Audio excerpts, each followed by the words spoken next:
आदाब, आप देख रहे हैं आवाज़ वॉइस और मैं हूँ आपके साथ अमीना माजिद।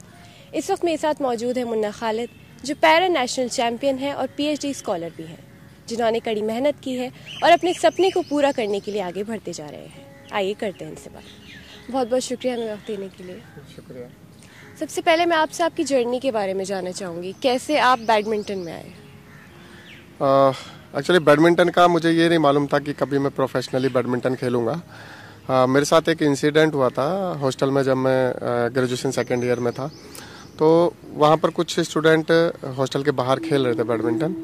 तो उनको देख करके मेरे मन में भी ये आया कि चलो मैं भी बैडमिंटन खेलने के लिए पूछता हूँ इनसे।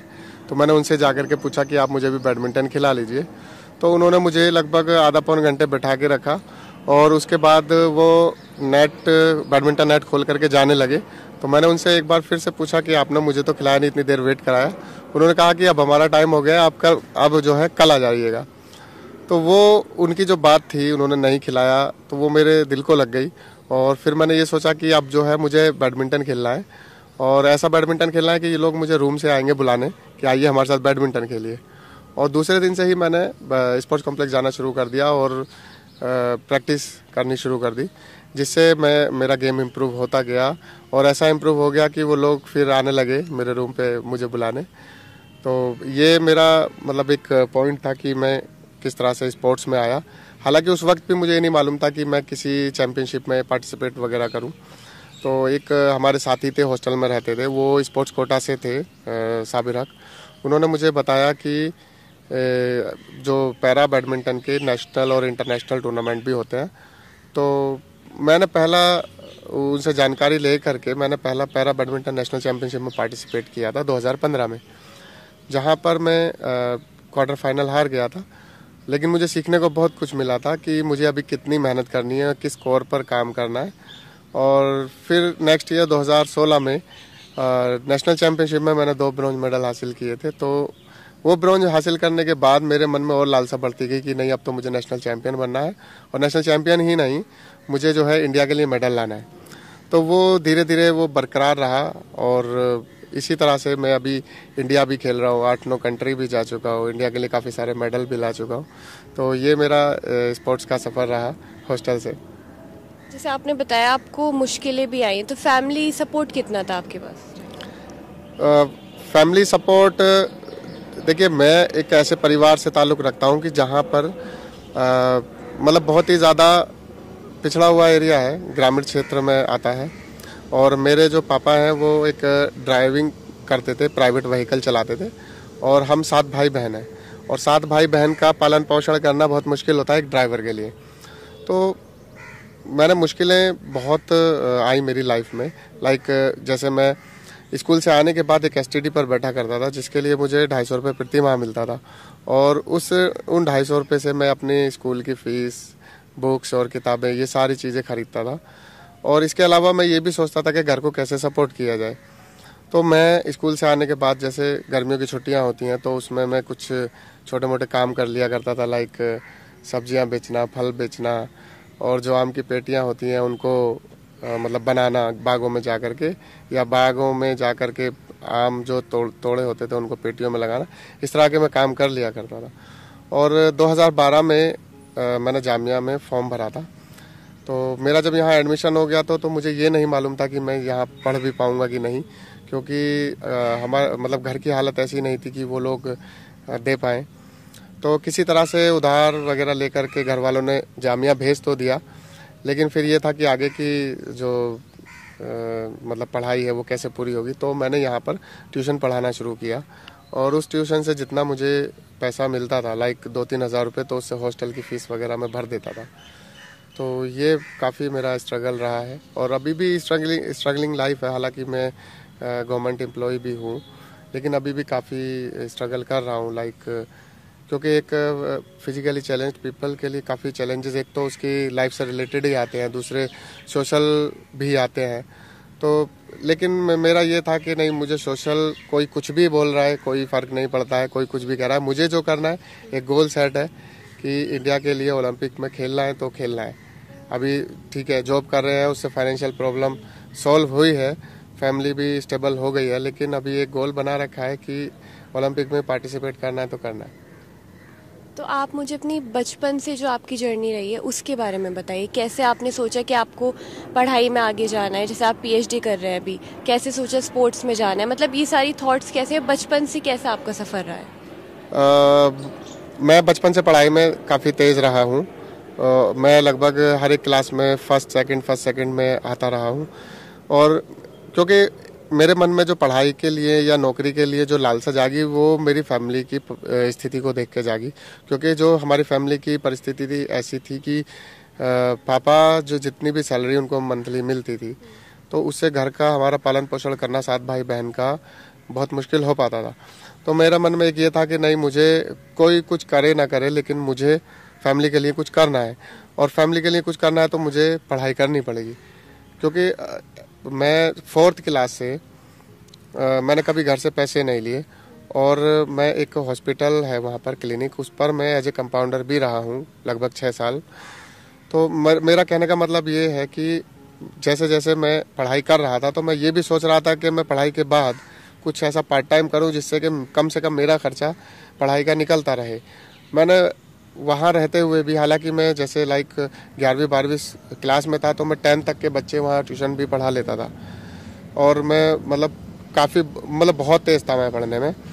और मैंने एक गोल सेट किया था पहले कि मुझे किसी भी तरह एक गवर्नमेंट जॉब लेना है। जब मेरा जामिया में ग्रेजुएशन में एडमिशन हो गया तो एक सेंट्रल यूनिवर्सिटी में पढ़ने से एक ये होता है कि जो बच्चा जिस फील्ड में जाना चाहता है वो जा सकता है। क्योंकि यहाँ पर अपॉर्चुनिटीज़ होती हैं और बहुत वाइड एरिया होता है। तो जब मैं यहाँ आया तो मैंने यहाँ पर एनएसएस भी किया, मैंने यहाँ थिएटर भी किया और काफ़ी सारी कल्चरल कमेटी में मैं रहा। बहुत सारी एक्टिविटीज़, एक्स्ट्रा करिकुलर एक्टिविटीज़ की, जिससे कि जो मेरे अंदर डर था बोलने का पब्लिकली या किसी से बात करने का, वो मेरा सब निकल गया। और मुझे यहाँ से इतना एक्सपोजर मिला कि ग्रेजुएशन के बाद मैंने एसएससी सीजीएल का भी एग्ज़ाम दिया था, जिसमें मेरा प्री क्वालिफाई हो गया था। और मेंस का पता नहीं चला वो एग्ज़ाम कब हुआ, तो मैं देने ही नहीं गया। उसके बाद जब मेरा एमएसडब्ल्यू में एडमिशन हुआ तो एमएसडब्ल्यू में एडमिशन लेने का एक यही मकसद था कि क्योंकि ये सुना था कि एमएसडब्ल्यू से कैंपस प्लेसमेंट हो जाता है तो कुछ किसी ऑर्गेनाइजेशन में या किसी एनजीओ में जॉब मिल जाएगी और कुछ इनकम जनरेट होने लगेगी। तो इसलिए एमएसडब्ल्यू में एडमिशन लिया। और एमएसडब्ल्यू में एडमिशन लेने के बाद भी थोड़ी सी फाइनेंशियल क्राइसिस आए। मैं 1.5 महीने लगभग पढ़ाई छोड़ के चला गया घर। और वहाँ 1.5 महीने मैंने एक स्कूल में पढ़ाया। और स्कूल में पढ़ाने के बाद जैसे कुछ मेरे पास पैसे इकट्ठे हुए तो मैं स्कूल छोड़ करके बिना बताए यहाँ आकर के फिर यहाँ की फ़ीस भरी। और तब जा कर के मेरा एमएसडब्ल्यू पूरा होने के बाद लगभग 3-4 महीने के बाद पोस्ट निकली थी एनबीसी एफडीसी, जो कि मिनिस्ट्री ऑफ सोशल जस्टिस के अंडर में। तो वहाँ पर मैंने अप्लाई किया और 2018 जून में मैंने वहाँ पर ज्वाइन किया। मेरा सिलेक्शन हो गया था, एक ही सीट थी वहाँ पर। तो मुझे बहुत खुशी हुई कि मैंने जो पहला गोल था मेरा वो अचीव हो गया। लगभग फाइनेंशियल जो प्रॉब्लम थी अब वो ठीक हो जाएंगी। उसके बाद मैं कंटिन्यूसली खेल रहा था और मेरी जो डिसेबिलिटी ज़्यादा होने की वजह से जो मेरी कैटेगरी बनी स्पोर्ट्स में वो व्हीलचेयर पर बनी। तो मेरे मन में एक ये भी था कि मैं पहले स्टैंडिंग खेल रहा हूँ और अभी मैं व्हीलचेयर पर खेलूँगा तो लोग क्या कहेंगे। खेलने में, फ़ोटो डालने में व्हीलचेयर पर बड़ा मैं घबराता था कि मैं व्हीलचेयर के ऊपर कैसे खेल रहा हूँ। तो सबसे पहले फिर मैंने ये सोचा कि नहीं, पहले मुझे एक्सेप्ट करना पड़ेगा तब जा कर के मेरा थोड़ा बहुत ये जो डर है या नर्वसनेस है व्हीलचेयर पर बैठने की, खेलने की, वो निकलेगी। तो फिर वो मैंने एक्सेप्ट किया कि हाँ, मैं व्हीलचेयर पर एज ए प्लेयर खेल रहा हूँ और मुझे व्हीलचेयर पर ही खेलना है। तो 2019 में, हालांकि उस वक्त मेरे पास व्हीलचेयर नहीं थी, तो एक बेसिक व्हीलचेयर मेरे ऑफिस ने मुझे लेके दी, जो कि वो प्रोफेशनल नहीं थी। और आज भी मेरे पास वही व्हीलचेयर है, उसी को मैं बार बार मॉडिफाई करा लेता हूँ जो भी कमी आती है। लेकिन अभी भी वो उस लेवल की नहीं है जो कि इंटरनेशनल प्लेयर्स जो हैं वो यूज़ करते हैं। तो इसी पर भी मैं अच्छा कर रहा हूँ, लेकिन अगर मुझे वो व्हीलचेयर मिलेगी तो मैं बहुत अच्छा कर सकता हूँ इंडिया के लिए। और अभी हाल ही में मैं युगांडा गया था, अफ्रीका में। वहाँ से मैं इंडिया के लिए सिंगल्स में गोल्ड और डबल्स में सिल्वर और मिक्स डबल में ब्रॉन्ज मेडल अभी लेकर आया हूँ। इससे पहले मुझे अरविंद केजरीवाल जो दिल्ली के मुख्यमंत्री हैं उनसे स्टेट अवार्ड भी मिल चुका है। और अभी मुझे दिल्ली टुडे इंक्लेव की तरफ से सरदार पटेल नेशनल अवार्ड भी मिला है। हालांकि मैं दिल्ली में नहीं था, मैं युगांडा में ही था, अफ्रीका में। तो वो मुझे, मेरा जो भाई है वो लेकर के आया था, तो वो भी मुझे रिसीव हो गया है। आपने युगांडा के अलावा और कहाँ इंटरनेशनल ट्रिप्स पे गए आप खेलने के लिए? मैं दुबई गया हूँ, बहरीन गया हूँ, इंडोनेशिया गया हूँ, थाईलैंड गया हूँ और जापान गया हूँ। तो और कुछ इसमें ऐसी कंट्री जहाँ मैं दो बार जा चुका हूँ, जैसे युगांडा, थाईलैंड और बहरीन, यहाँ मैं दो बार भी जा चुका हूँ। जैसे हम देखते हैं बैडमिंटन एक ऐसा स्पोर्ट है जिसमें बहुत ज़्यादा आपको पावर लगती है, तो आप किन टेक्निक्स का यूज़ करते हैं खेलने के लिए? स्पोर्ट्स कोई भी हो उसमें मतलब स्ट्रेंथ होना बहुत ज़रूरी है। अगर आप एज ए प्रोफेशनल वो गेम खेल रहे हैं तो जो स्ट्रेंथ बनाने की बात है वो स्ट्रेंथ बनती है प्रैक्टिस से। आप जितनी प्रैक्टिस करोगे उतनी आपकी स्ट्रेंथ बनेगी। और मैं लगभग ऑफिस के बाद लगभग 3 घंटे रेगुलर प्रैक्टिस करता हूँ, और जिसकी वजह से मेरे में स्ट्रेंथ भी बनती है। और जो मेरा पूरे दिन का स्ट्रेस होता है वो मेरा बैडमिंटन से, मेरा तो दूर होता है, किसी का होता हो ना हो। तो जैसे आप पीएचडी भी कर रहे हैं और बैडमिंटन भी आप खेलते हैं, तो आपने क्या सोचा है आगे जाके, मतलब किसे आप एज ए प्रोफेशन लेंगे? अभी तो जैसे मैं गवर्नमेंट एम्प्लॉय हूँ, कार्यरत हूँ, अभी सीडी स्कीम में देख रहा हूँ एक, तो अभी तो मेरा वर्क वहाँ चल रहा है। लेकिन इन फ्यूचर मैंने कभी ऐसा नहीं सोचा है कि मैं अपने आप को किस में देखूँगा। हालांकि मैं जो मानता हूँ, मैं ये मानता हूँ कि ठीक है मैं पीएचडी कर रहा हूँ क्योंकि मेरा टीचिंग में इंटरेस्ट है। अगर मुझे कहीं टीचिंग की जॉब मिलेगी तो मैं उसको अडॉप्ट कर सकता हूँ। और जो इस रही बात स्पोर्ट्स की, तो स्पोर्ट्स में मेरा ये भी प्लान है कि मैं आने वाले टाइम में अगर मैंने स्पोर्ट्स में कुछ बड़ा अचीव किया, लाइक ओलंपिक में मैं गया, और या मेरे पास कुछ ऐसा फंड कहीं से आया, तो मैं जो है एक बैडमिंटन एकेडमी खोलना चाहता हूँ जहाँ पर जितने भी पैरा स्पोर्ट्स खेलना चाहते हैं वो आकर के वहाँ प्रैक्टिस करें फ्री ऑफ कॉस्ट। तो मैं मतलब जितने भी दिव्यांग बच्चे हैं उनके लिए कुछ इस तरह से करना चाहता हूँ कि वो भी अपने आप को कम ना समझें और वो भी अपने घरों से निकल कर के आए और स्पोर्ट्स खेलें। तो जैसे आप ये तीनों चीज़ें, गवर्नमेंट जॉब हो गई, पीएचडी हो गई, बैडमिंटन, तो मैनेज कैसे करते हैं आप टाइम? ये तो हर एक इंसान के अपने ऊपर डिपेंड करता है कि वो कितना टाइम किसको देता है। मैं सोशली काफ़ी दूर हूँ लोगों से, तभी मैं ये चीज़ कर पा रहा हूँ। मेरा हर एक चीज़ का शेड्यूल है कि मुझे कितने बजे उठना है, कितने बजे क्या करना है। जैसे सुबह उठ के मैं एक्सरसाइज करता हूँ, उसके बाद मैं ऑफिस जाता हूँ, ऑफिस के बाद आकर के मैं सीधा स्टेडियम जाता हूँ प्रैक्टिस करने, और स्टेडियम से जब मैं घर पहुँचता हूँ तो नहा के खाना खा के मैं लगभग 2 घंटे पढ़ाई करता हूँ। और पढ़ाई करते करते ही मेरी आंख लग जाती है, मुझे नहीं पता चलता कब लगती है क्योंकि पूरे दिन बहुत ज़्यादा थकावट हो जाती है। तो ये मेरा शेड्यूल चलता रहता है। और सैटरडे संडे मैं मॉडर्न स्कूल जाता हूँ जहाँ पर पूरी दिल्ली के पैरा स्पोर्ट्स के बच्चे आते हैं, वहाँ पर मैं उनको बैडमिंटन सिखाता हूँ। उसके बाद हम लोग वहाँ स्विमिंग करते हैं एंड देन आफ्टरनून में अपने अपने घरों को वापस आ जाते हैं। तो मुझे सैटरडे संडे में थोड़ा 2-4 घंटे होते हैं जो मुझे मिलते हैं, उसमें मैं रेस्ट कर लेता हूँ या किसी से मिलना होता है तो मिल लेता हूँ। मतलब आप पूरा 24 घंटे जो होता है पूरा उसे आप यूटिलाइज करते हैं। मुझे आपसे ये भी जानना था कि आपकी इंस्पिरेशन कौन है? आपने प्रॉपर कोचिंग कहीं से ली है बैडमिंटन की? वैसे तो मैंने अभी तक कहीं प्रॉपर कोचिंग नहीं ली है और ना ही अभी तक किसी कोच ने मुझे इस तरह से ट्रेन किया है। मैं यूट्यूब पर मैचेस देखता हूँ और जो नॉर्मल मैच मतलब एबल बॉडी प्लेयर्स जो खेलते हैं, लाइक किदाम्बी श्रीकांत, लक्ष्य सेन और जो भी इंटरनेशनल प्लेयर्स हैं, साइना नेहवाल, पीवी सिंधु, इनके सभी के मैच में रेगुलर अपडेट रहता हूँ, कहाँ पर क्या टूर्नामेंट हो रहा है उनके मैचेस देखता हूँ।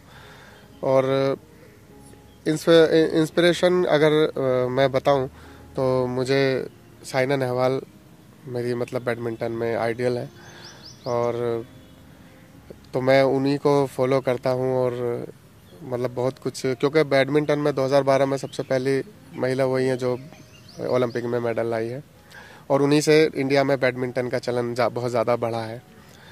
तो और वो काफ़ी सपोर्ट भी करती हैं बैडमिंटन से रिलेटेड सारी चीज़ों को इधर उधर। तो मेरी आइडियल जो है वो साइना नेहवाल है।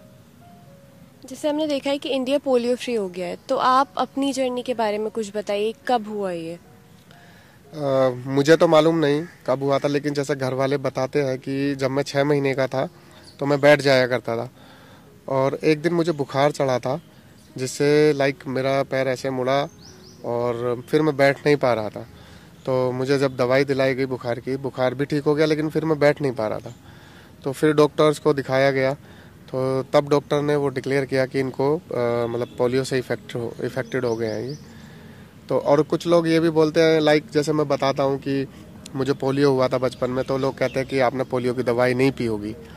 तो हालांकि ऐसा नहीं है, क्योंकि जो मेरी अम्मी है वो अपने टाइम की बहुत ज़्यादा पढ़ी लिखी हैं और वो इन चीज़ों से बहुत अवेयर थी। ऐसा नहीं है, वो हर बार हमारे सभी सिबलिंग्स को जो पोलियो ड्रॉप लगती थी वो लगवाने जाती थी।